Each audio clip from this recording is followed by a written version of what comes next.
This is from the website Human Events, and it's by Ian Miles Cheong. Twitter bans analyst who revealed Antifa connections with journalists. Twitter banned a researcher dedicated to mapping out Antifa's connections to journalists in the SPLC, Southern Poverty Law Center. Former teacher and analyst Eolan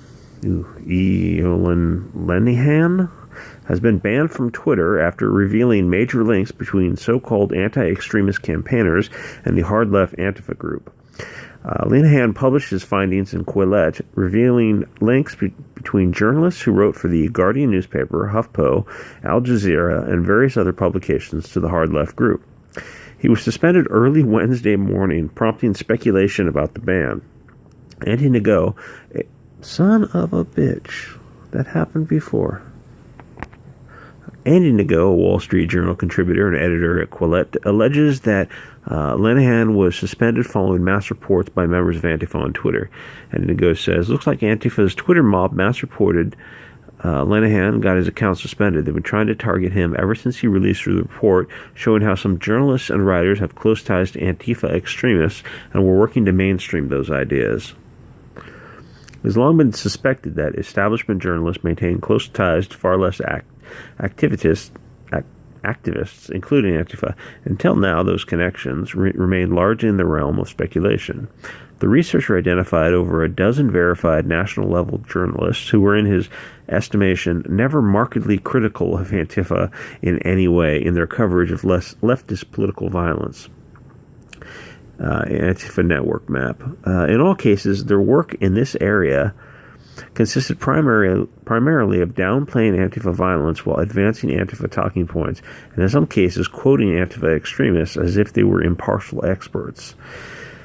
He cited Wilson, a Portland-based writer for The Guardian, as one such example. One of his recent articles focused on a U.S. regional intelligence report whose authors concluded that Antifa and the far right share responsibility for street violence.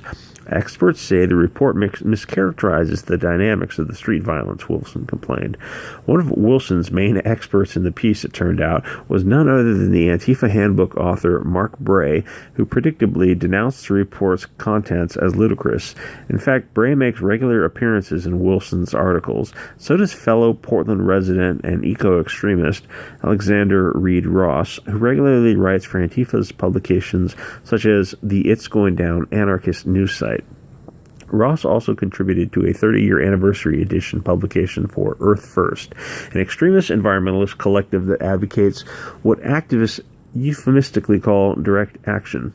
Following publication of the report and subsequent coverage from conservative outlets like PJ Media, Lenihan faced a barrage of insulting remarks and attacks from Antifa-affiliated accounts. It's Going Down, a far-left publication dedicated to Antifa activism, identified Lenihan as the proprietor of the Progdad TV satirical Twitter account created years ago in the same vein as other satirical accounts. How come I'm having a hard time saying that?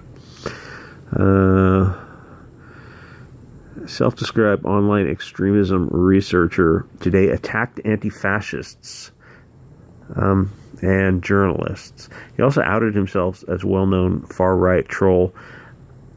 Well, who says he's a far-right?